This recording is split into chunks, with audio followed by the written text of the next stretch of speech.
Hello friends, स्वागत है आप सभी का आपके अपने YouTube channel Rajasthan education hub में। और हम अध्ययन कर रहे थे साइकोलॉजी के लिए विकास के सिद्धांत। और विकास के सिद्धांत के क्रम में आज का जो हमारा टॉपिक रहेगा वो रहेगा संज्ञानात्मक विकास का सिद्धांत, जो कि बहुत ही इम्पोर्टेंट है। चाहे आप रीट का एग्ज़ाम दे रहे हो, चाहे फर्स्ट ग्रेड चाहे सेकंड ग्रेड, है ना। तो ये एक ऐसा सिद्धांत है जहाँ से आपको 1 से 2 क्वेश्चन जो है हर एग्ज़ाम में देखने को मिलेंगे ही मिलेंगे। तो आज हम पहले इसको अध्ययन करेंगे, पढ़ेंगे, अच्छे से समझेंगे। और इसकी जो पीडीएफ जो है वो आपको टेलीग्राम पे प्रोवाइड करवा दी जाएगी। तो यहाँ पे पढ़ने के बाद आप वहाँ से टेलीग्राम से पीडीएफ डाउनलोड कर लेना, ताकि पढ़ाने का मतलब यही है कि बहुत सारी थोड़ी कटिंग भी है, खुद के पर्सनल नोट्स है मेरे, ये अलग से मैंने तैयार नहीं किए। तो इसलिए यहाँ पे पढ़ के फिर वहाँ से आप इसको लिख लेना ना। तो ठीक है, चलिए करते हैं शुरुआत। देखिए, संज्ञानात्मक सिद्धांत संज्ञानात्मक विकास का जो सिद्धांत है, इसको इंग्लिश का भी टर्म्स हमको पता होने चाहिए। इसको बोलते हैं कॉग्निटिव डेवलपमेंट थ्योरी। तो जीन पियाजे का संज्ञानात्मक विकास का सिद्धांत। तो पियाजे थ्योरी ऑफ कॉग्निटिव डेवलपमेंट। अब ये जो कॉग्निटिव जो है, इस वर्ड का ध्यान रखना है हमने, क्योंकि कई बार हिंदी में तो कोई अलग अलग शब्द आ जाते हैं, लेकिन इंग्लिश का जो है से एक ही शब्द रहेगा, वो है कॉग्निटिव थ्योरी। अधिगम के लिए शिक्षार्थी के द्वारा पर्यावरण की सक्रिय खोजबीन आवश्यक है। ये लाइन मैंने किसी एग्ज़ाम में देखी थी, तो वहाँ से जीन पियाजे की एक लाइन थी, तो मैंने इसको यहाँ पे ऐड कर दिया। तो देखिए क्या है कि संज्ञानात्मक विकास का जो जनक है, किसको कहते हैं, तो जीन पियाजे को माना जाता है। संज्ञानात्मक विकास का जनक है जीन पियाजे। ये स्विस वैज्ञानिक थे, यानी कि स्विस के रहने वाले थे। तो इनकी कुछ महत्वपूर्ण किताबें हैं जो भी हमें ध्यान में रखनी है, कि the language and the thought of the child 1923 में आई। दूसरी है the child conceptions of physical world 1925 में। The child conceptions of physical causality 1927 में। The moral judgement of the child, ये आई थी 1932 में। ईयर याद रखना जरूरी नहीं है, लेकिन फिर भी थोड़ा सा देख लीजिए ना। अब देखिए, जीन पियाजे ने बालक को सक्रिय अधिगमकर्ता माना। ये बहुत इंपॉर्टेंट क्वेश्चन है, बार बार एग्जाम में आ चुका है कि निम्नलिखित में से किस मनोवैज्ञानिक ने बालक को एक एक्टिव लर्नर माना, सक्रिय अधिगमकर्ता माना। तो ये थे जीन पियाजे। जीन पियाजे ने का मानना था कि बालक जो होता है एक एक्टिव लर्नर होता है, यानी कि सीखने में सबसे ज़्यादा तेज़ होता है, एक्टिव रहता है वो सीखने के लिए। और इसी से जुड़ा हुआ एक यहाँ पे और टर्म आता है टेबुल रासा। तो बालक को टेबुल रासा किसने माना? तो ये हो जाते हैं जॉन लॉक। इन्होंने बालक को माना कि खाली प्लेट होती है, बच्चा मतलब खाली प्लेट जैसा है, जिसको हम कुछ भी डाल के परोस सकते हैं, भर सकते हैं। तो ध्यान रखना, एक्टिव लर्नर आ जाए तब जीन पियाजे करना, और जॉन लॉक ने माना टेबुलर रासा आ जाए तो वहाँ पे आप जॉन लॉक करना है। पियाजे के अनुसार बालकों में वास्तविकता के बारे में चिंतन करने तथा खोज करने की शक्ति न तो सिर्फ उनके परिपक्वता स्तर पर निर्भर करता है, और न सिर्फ उनके अनुभवों पर। यानी कि उन्होंने क्या माना है कि जो बालक जो होते हैं उनमें जो जो उनकी चिंतन तथा खोज करने की शक्ति है, जो उनकी चिंतन और खोज करने की शक्ति है, वो ना उनकी मतलब उम्र से नहीं आती, ना उनके अनुभव से आती है। तो फिर कहाँ से? तो उनका मानना था कि इन दोनों में अंतर्क्रिया द्वारा निर्धारित होती है। ठीक है, तो इस चीज़ को ध्यान रखना है कि इन्होंने कहा कि वास्तविकता के बारे में चिंतन करने, खोज करने की शक्ति जो है बालक में, एक तो मैच्योरिटी और एक उनकी जो होता है इंटरेस्ट, इन दोनों से उन अनुभव और मैच्योरिटी दोनों में जब अंतर्क्रिया होती है तो इनमें ये शक्ति विकसित होती है। ठीक है, ये लाइन ध्यान रखनी है। पियाजे की संज्ञानात्मक विकास की यह विचारधारा जो थी, ये कहलाई अंतर्क्रियावादी कहलाई, इनकी विचारधारा।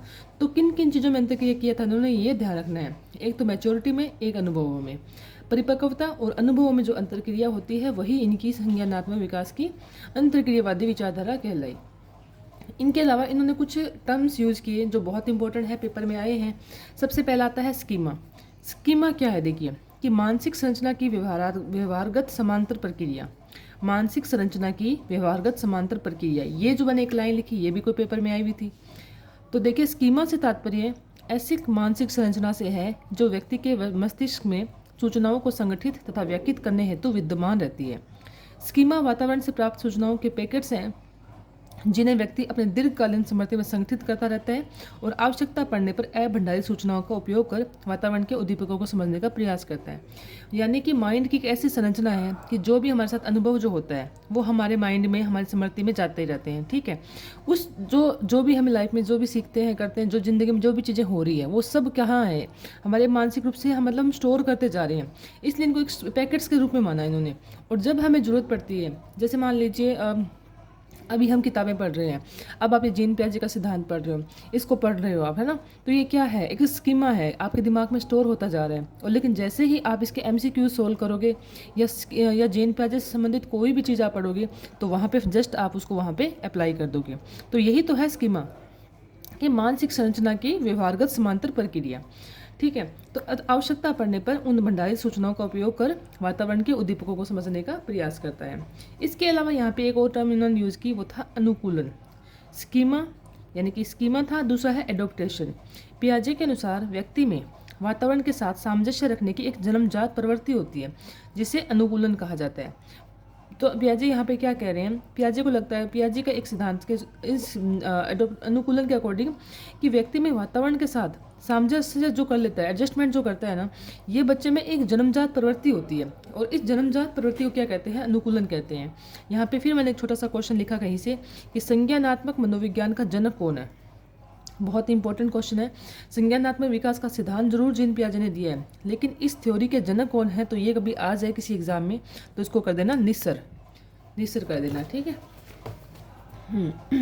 तो देखो, अनुकूलन के बारे में पढ़ा, तो अनुकूलन की मैंने 2 क्रिया बताई। अनुकूलन हमने क्या पढ़ा, कि बच्चा जो होता है उसमें जन्मजात एक उसमें ऐसा कुछ होता है कि जन्मजात ही उसमें ये गुण होता है कि वो वातावरण के साथ एडजस्टमेंट हो जाता है। और 2 उन्होंने इसकी उपक्रियाएं बताई। तो पहली है आत्मसातीकरण। आत्मसातीकरण क्या होता है, कि वह प्रक्रिया है जिसमें व्यक्ति नए ज्ञान को पूर्व ज्ञान योजना में शामिल कर लेता है, अर्थात व्यक्ति नए ज्ञान को पुराना स्कीमा में आत्मसात कर लेता है। आत्मसातीकरण का मतलब ये होता है कि जैसे आपने किसी चीज़ के बारे में पढ़ा, उसके बारे में आपने कहीं से फिर से कहीं और पढ़ा, तो आप उन दोनों को मैच कर लोगे, उसको आत्मसातीकरण कर लोगे, और जो आपके पास पुराना स्कीमा था उस स्कीमा को आप थोड़ा सा उसमें ऐड कर लोगे। ठीक है। अब यहाँ पे एक चीज़ और आती है, समंजन, एकमेंडेशंस। ये क्या है, वह मानसिक प्रक्रिया जिसमें व्यक्ति नई सूचना के साथ अनुसार समायोजन कर लेता है, यानी कि अपने नॉलेज को अपडेट कर लेता है। यानी स्कीमा को वातावरण से प्राप्त नई सूचना के आधार पर परिमार्जित कर देता है, मतलब चेंज भी कर सकता है। यानी कि कोई चीज़ अगर चेंज हुई है तो अपडेट करना तो समंजन है, और उसमें मैच कर लेना, उसमें मिला लेना, प्लस कर देना आत्मसातीकरण होता है। समझ लिए कि आत्मसातीकरण क्या होता है, किसी नॉलेज में नया नॉलेज जोड़ना। समंजन क्या है, किसी पुराने नॉलेज को काट कर नया अपडेट करना, कि अच्छा ठीक है, अब हमारे देश का प्रधानमंत्री ऐसे पहले ये थे, अब ये हो गए हैं, इस तरह से अपडेट कर लेना किसी चीज़ को। आत्मसातीकरण जो होता है पूर्व ज्ञान के आधार पे होता है। आत्मसातीकरण से होता है साम्य आधारण, फिर उससे नई परिस्थिति, फिर असंतुलन, फिर समंजन। अब देखिए ये टर्म्स ध्यान में रखना आप। पहले हमने आत्मसातीकरण पढ़ा, फिर समंजन पढ़ा, इसके बाद में आता है साम्य धारण। साम्य धारण क्या है, यहाँ से देखिए, तो साम्य धारण के बारे में पढ़ेंगे। साम्य धारण का अर्थ होता है संतुलन बनाए रखना। साम्य धारण एक ऐसी प्रक्रिया है जिसके द्वारा बालक या व्यक्ति आत्मसातीकरण तथा समंजन की प्रक्रियाओं के बीच एक संतुलन करना है। किन दोनों के बीच में, आत्मसातीकरण और समंजन, इन दोनों में बैलेंस करने की जो सिचुएशन होती है उसको कहलाते हैं इक्विलिब्रेशंस, यानी कि साम्य धारण। अब देखिए ये 3 टर्म थी, हमने पढ़ा स्कीमा पढ़ा और अनुकूलन पढ़ा। अनुकूलन की हमने 2 पॉइंट पढ़े, वो थे आत्मसातीकरण और एक समंजन। आत्मसातीकरण और समंजन के बीच का जो पॉइंट आता है वो कहलाता है साम्य धारण। ठीक है, तो ये 3 चीज़ें होगी क्लियर। अब इसके साथ साथ क्या है, पियाजे की संज्ञानात्मक विकास की अवस्थाएं। मेन जो हमारा मेजर क्वेश्चन जो आता है वो यहाँ से आता है कि संज्ञानात्मक विकास की अवस्थाएं। तो कितनी अवस्थाएं बताई इन्होंने, 4 अवस्थाएं बताई। प्रत्येक अवस्था आयु विशेष में होती है, प्रत्येक में अलग अलग संज्ञानात्मक क्षमताओं का विकास होता है। बच्चे सक्रिय ज्ञान निर्माता है, नन्हे वैज्ञानिक, ये टर्म्स है, ये भी यूज़ किसने की थी, तो ये भी जीन पियाजे ने की थी। मैंने इसीलिए ही आपको ये नोट्स पढ़ाने का सोचा, क्योंकि मेरे नोट्स में बहुत सारी चीज़ें मुझे जहाँ जगह मिली, मैंने कोई क्वेश्चंस पढ़े उसको साथ में ऐड कर दिए थे ना। तो मैंने यही है कि बच्चों को सक्रिय ज्ञान निर्माता या नन्हे वैज्ञानिक किसने कहा, तो ये भी हो जाएगा जीन पियाजे। अब देखिए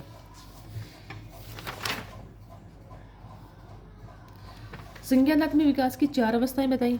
अब ये 4 अवस्थाओं को समझिए। पहली अवस्था कहलाती है संवेदी पेशी अवस्था, दूसरी कहलाती है पूर्व सक्रियात्मक अवस्था, तीसरी कहलाती है मूर्त सक्रियात्मक अवस्था, और चौथी कहलाती है अमूर्त सक्रियात्मक अवस्था।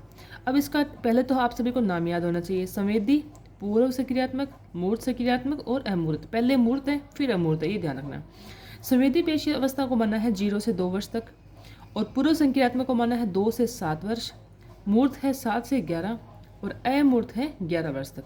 इनके इंग्लिश नेम देखें तो sensory motor stage, pre operational stage, concert operational stage और एब्स्ट्रैक्ट ऑपरेशनल स्टेज, ये हैं इनके 4 नाम। ठीक है, अब देखते हैं, सबसे पहले पढ़ते हैं हम संवेदी पेशी अवस्था। संवेदी पेशी अवस्था यानी कि सेंसरी मोटर स्टेज जो होती है 0 से 2 वर्ष। इसके कीवर्ड देखिए, कीवर्ड है तादात्म्यकरण का मूल ज्ञान, मतलब प्रीमेडिटेटिव एज होती है ये, प्रीमेडिटेटिव सेंस ऑफ आइडेंटिटी, मतलब कि सेंस से ही हर चीज़ को समझना, कार्य प्रभाव, नैसर्गिक आकृतिकल्प, इनोवेटिव स्कीमा, वस्तु स्थायित्व होता है, ऑब्जेक्ट परफॉर्मेंस होता है 8 से 9 महीने में, ब्लैंकेट एंड बॉल स्टडी का संबंध किससे है, तो ये संवेदी पेशे से है। अब जो जो ये टर्म्स यहाँ पे आ रही है इसका डिटेल में है, हम आगे पढ़ते जाएंगे। तो देखिए किस तरह से क्या है।